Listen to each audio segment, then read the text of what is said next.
A new road to the city's port as an act of vandalism. They're urging Highways England to go back to the drawing board.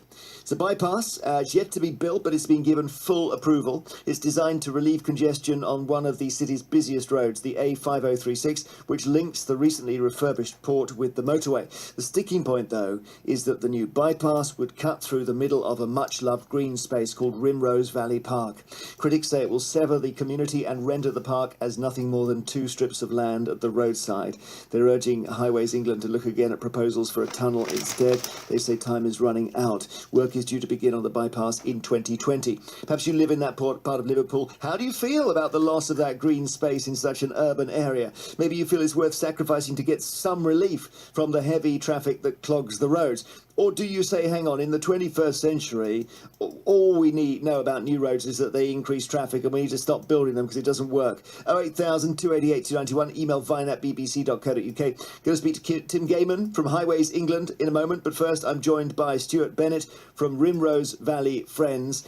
And good afternoon to you. Hi, Jeremy. So you've kept a very close eye on this. Yeah, ever since the announcement was made at the end of August last year, it followed a consultation process that Highways England put forward. They only gave us two options, both of which were equally terrible, and this is the one that they decided to go with. So since that happened, we've been trying to raise awareness of that it is happening, both locally and nationally. And you moved originally from North Wales, is that right? That's right, yeah. So you've got, regardless of the road, you've gone from pretty open area to a conurbation, and so you're quite sensitive about green space. That's right, yeah. I mean, Rimrose Valley is on our doorstep, and it's something that was really important to me and my fiancée when we were looking for a new house. We've got an 18-month-old daughter, and we wanted her to have like the access to the countryside and green space that I grew up with and benefit from that. When I moved from North Wales over to Liverpool, I noticed that my occasional asthma became more serious, and I now need a steroid inhaler morning and evening, which is obviously not ideal, to say the least, and it means that I'm particularly worried about my daughter's health and the health of all the children and elderly in the area, because they're the ones at most risk of pollution. And we've heard the reasons for the road, which is that it's got to relieve pressure on another road which comes from the port, and the port's been refurbished, and I guess in the end that seems like inevitably something's got to give, doesn't it? Yeah, I mean, we don't dispute that there's a problem. Obviously, the roads are congested, but the project's called the Port of Liverpool Access Scheme, so it's being delivered to specifically help the Port of Liverpool. What we're saying is if you're going to go about that, you need to be considerate of the local population. It can't be done at any cost, and the cost in this case is to people's health. And describe Rimrose Valley and what it means to you. You already said you like the idea of living near it. Do you go walking in it? Yeah, I'd say between us, we take our daughter on Rimrose Valley at least 3 or 4 times a week, either in the running buggy, on the back of the bike in the summer when it's a bit less slippy. But yeah, it's a beautiful spot. It's a very large, but as you've described it, long stretch of land. There's a path down the middle, and then dozens of paths off to the side. It links communities. Children use it as a way to get to and from school. People use it as a way to get to and from work. It's an absolute haven for cyclists, joggers, walkers, people who love wildlife. It's just a beautiful place throughout the seasons. Stay with us, Stuart. We've got Tim Gaiman on the line, who's Regional Delivery Director for the North West for Highways England. And did you have to go through the park, Tim? Well, what we're trying to do here is, I think the description that's been given around the options that we've had and the purpose of the scheme, it's got multiple purposes. One is to actually relieve the congestion on the existing A5036. So one is to try to reduce the congestion. We used to get poor journey time reliabilities on the existing road. We had a high accident rate on the existing road. So we had to relieve the congestion on the existing road. And we wanted to support also, for the economic growth of the region, the new port development, which is recently opened and it is growing. So the amount of freight traffic that's going to the existing port will increase. And we can't put that new freight traffic down the existing road because of the existing congestion we have. So we looked at options. One option was to can we improve the junctions on the existing road? Can we put underpasses? Can we find some way of improving the alignment to get the traffic down the existing road? And the alternative was to put a bypass that links the motorway to the port, which would relieve traffic on the existing road. That was one of the alternatives put forward. When we looked at those in balance, we looked at the costs, we looked at the benefits that were that each scheme had. The preferred option was to put it through. To put the bypass through Rimrose Valley. But I understand that, but if you look at the map, it's a very precious little finger of green you've got there, and you're going to put this freight right through the middle of it. So you essentially lose the whole thing. What happened is when we work with local communities around how we try to mitigate any of the impacts of a scheme. We recognise, of course, that this is we're sensitive to the fact that we're proposing to build this dual carriageway on this, as was described, it's a much valued and used green space. But what we want to make sure is that we can work with the local communities as to how we might mitigate some of the impact of the scheme. Stuart is right here. Stuart wants to say something. Can I just come in there? I mean, the point to work with the communities was prior to this in the consultation process and delivering a suite of options that were sympathetic to the environment and sympathetic to people's health. What you've actually done, we're going down the route now of making you say it was the preferred option. It wasn't the public's preferred option. The public actually opted to develop the junctions on the existing road. So it was you held the consultation process and then ignored the outcome. What we're saying as a campaign is it's not good enough to either destroy the valley or improve the existing road, because the people along that road have suffered for a long time with noise, air pollution. There's cases of asthma, bronchitis, COPD. We really need you to go back to the drawing board, to be honest, and come up with intelligent long-term solutions for this problem. We know there's a problem. We just want you to work with us to solve it. You don't want to improve the existing road either. So what would your solution be then? Well, Sefton Council have brought a judicial review of the consultation process on the grounds that not enough options were presented to the public, specifically a tunnel. The route that's been proposed through Rimrose Valley, a tunnel could be a solution.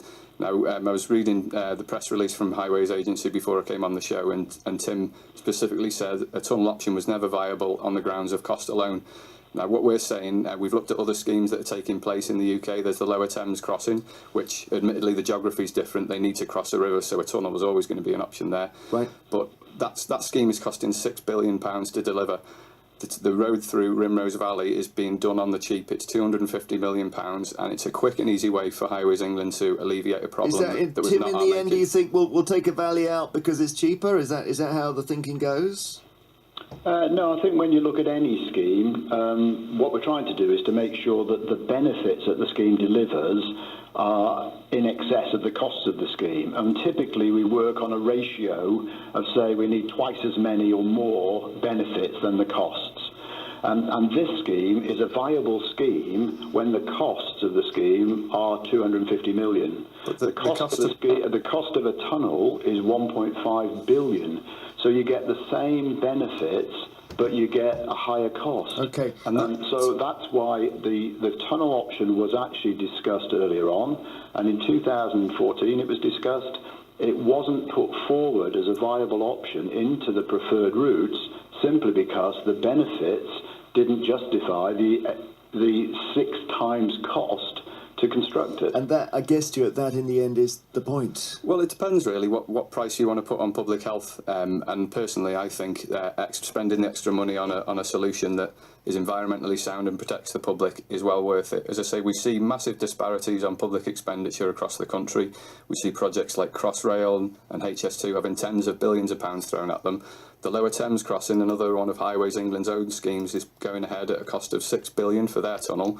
why is the public health of the communities down in the south worth less in the north? All right, now you're in a band called The Reeds, who we've played on Radio 2. You're vocalist, guitarist with them, fantastic band. You've actually written a song about this, which we'll play, but just tell me what the song says and what drove you to do it. Yeah, I realise this has got the capacity to be a terrible piece of cheese, but no, the reason I did it is that our community come up with lots of creative ways to oppose this road, and it's just the beginning. People make their homemade signs, they place them across the valley. People are doing their own artist impression, kind of taking the mick out of Highways England's artist impression of what the existing road can look like. What I wanted to do was something that was personal and creative to me, so I asked the Rimrose Valley Friends community on Facebook for their stories and put it in the form of a song. The reason I wanted to do that is because I hope it resonates with your listeners across the country, because everybody's got their own Rimrose Valley that they grew up with, so it's kind of hopefully describes what's at stake. Stuart Bennett from Rimrose Valley Friends, thank you. Here's the song.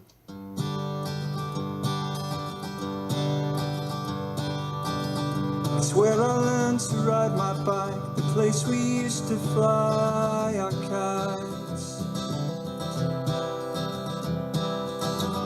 or kick a footy in the field and dream one day we'd play for real. We'd build our dens and jump from trees, play hide and seek, run through the leaves. Get in scrapes and love the chase, knew every inch of our own place. So many days like these, we scuff our shoes and graze our knees. And that's my Rimrose story, my Rimrose story.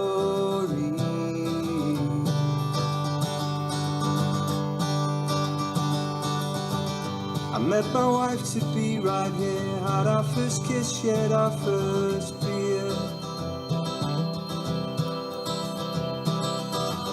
We'd go for walks and make up songs, sometimes the dog would come along. She loved the birds and flowers, she said, kestrels hovered overhead. We'd lie and stare up at the clouds and feel alone for miles around. Beneath the golden skies, we watched the dragonflies. And that's our Rimrose story, our Rimrose story.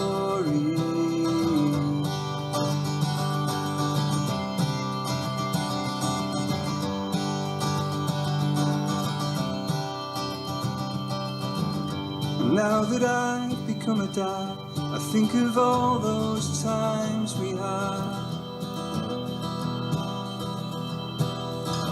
We walk our daughter across the field, she loves the birds and loves the leaves. How could I help her understand if they destroy this special land? There's this thing that I quite like, for her to learn to ride her bike right here.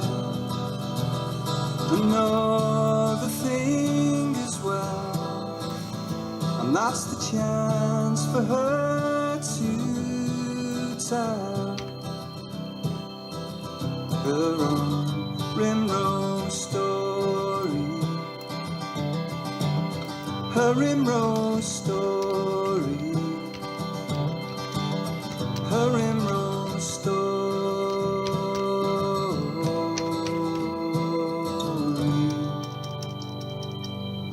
Well, that was sung and composed by Stuart Bennett from Rimrose Valley Friends, and I suppose it's a story that's local to Liverpool, so it may mean a lot to you if you're there, but there could also be a little patch of green where you are, and the arguments for paving it over And it's a little bit Joni Mitchell, this, isn't it? Pave paradise and turn it into a parking lot. But the arguments for doing that are, the cost arguments are almost irrefutable, but you feel something very, very precious is being lost. You just can't measure it in pounds and pence.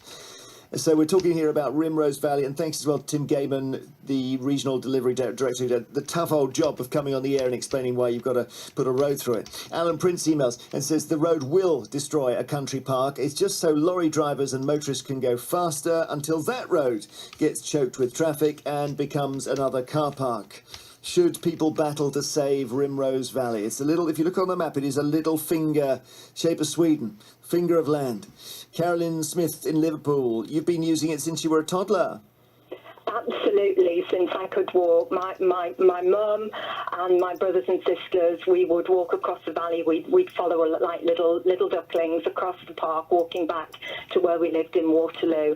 And now my partner James and I, we live on the doorstep. We use the country park all the time, runs by the Leeds-Liverpool Canal. It is a paradise. And what Stuart said, I absolutely, totally endorse and applaud. Now, my massive issue here is this is all about Peel Holdings and the money. It's the Chinese paymasters that are calling the tune. Sorry, but you've got to explain it because we haven't mentioned Peel yet. That's the port, the people who own the port, is it? Right. Liverpool too. Peel But surely the argument for the port is that is creating a lot of jobs. Yes, but the big ships, the post-Panamax, the port has been open nearly 2 years, and the post-Panamax aren't coming in. My cousin actually works on the river, on the tugs, and he has said the tugs aren't, the post-Panamax are not coming. Big ships, right. I see. Okay, thank you. Kate Perrott emails, I've grown up around Crosby. I've been lucky enough to enjoy many walks and bike rides across our beautiful Rimrose Valley throughout my childhood and now with my own children. The wildlife that we get in our gardens from Rimrose is amazing, and this is going to be stolen from us by Peel Ports and Highways if the road goes ahead. Now, we've talked to the Highways guy. If you're Peel Ports, of course you can call and explain why you need the bypass. There's a bypass going through what seems like a very precious finger of Green Park. Steve Taylor is in Dalbeattie, Dumfries and Galloway, and you know that area from your time in the fire service, Steve. Yes, hello Jeremy, good afternoon. Good afternoon. I used to be based at the local fire station which covered Royal Seaforth Container Base and also Rimrose Valley, and this was in the 80s and the early 90s, so I'm very familiar with the area. And I know for a fact that there's a railway line linked to the national railway system that goes into Royal Seaforth. So why can't this be upgraded? And so instead of one driver in his HGV taking one container by road, you can get one train driver towing 100 containers behind his train into the dock system and taking all that HGV traffic off the road. Good point. Let's speak to Colin Jones in Liverpool as well. I don't know if you've got to defend the valley too, Colin. Is that where you live? Yeah, well, it's not really where I live now, but I was born and brought up there. I live about 8 miles from Rimrose Valley, as it is. And there's two sides to the story, isn't it? You know, I can see where people are coming from, a small amount of green space that's going to get chewed up. But my grandfather, who's long since gone, he remembers when either side of the current road that accesses down to the Freeport, that's owned by Peel Holdings, remembers when that was all fields. And now it's the people who are living in the urban sprawl, really, which is what you've got there now, either side of that road. It's the people who have taken up what was originally green space who are now complaining about the road. Yes, and I guess you can't have it both ways. Okay, I understand that, and also I guess we should underline the economic power of the port if it expands. Is that right? Yeah, absolutely. The road that's there now was never. The Freeport has expanded massively over the last 20, 25 years, which is what everybody's been wanting for the last 25 years since the demise of Liverpool docks. The Freeport's gradually come up and up and up, and I just think now post-Brexit, there's an opportunity for the Port of Liverpool to become great again, maybe not what it was before. And to do that, we need access to the port because the road that goes there now was never designed to take the amount of traffic. But I do take on board the point that the gentleman's just made, the guy who worked in the fire service. There is a rail link down to the port that is in a sorry state of repair. It is usable, but barely. You very rarely see train use it with freight on. If that was built up, maybe that's another option. Okay, thank you, Colin, very much indeed. Nicky Prince is in Caston in Norfolk and says there could be a tunnel or a bridge instead of a road. We've got to leave some green space for our children and for the future. These developers are hooligans. We did hear the cost, though, of a tunnel is not quite 10 times as much, but almost. Gary Melton in Liverpool says, I live in a housing estate right opposite the new road. Rimrose Valley used to be a landfill site. They've made it into a lovely park. It's going to be terrible to lose it and see it become a road. Lots of people saying the same thing and just worrying really about having an extra road. But what do? You've got a burgeoning port. That traffic has to go somewhere. Let's have a look. Sue Thompson in Seaforth says, I live within a stone's throw of Rimrose Valley. I'm dreading the new road that's planned to bring constant amounts of heavy traffic near my home. We already suffer with a fine black dust that covers our windowsills. This can't be good for anyone to be breathing it in day after day. I'm thinking of moving house. 1:30, Radio 2, the new song from Simple